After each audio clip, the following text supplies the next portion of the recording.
大家好，给大家分享一个治疗这个打呼噜的食疗方法啊。打呼噜呢，不仅是影响到我们自身的这个身体健康，而且也会影响到我们这个家人的这个睡眠啊等等啊。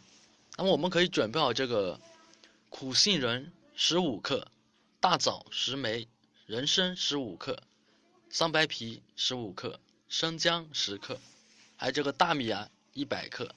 啊，这些呢，我们的那个苦杏仁呐、还有这个人参啊、桑白皮啊，这些我们可以到那个中药店都买得到。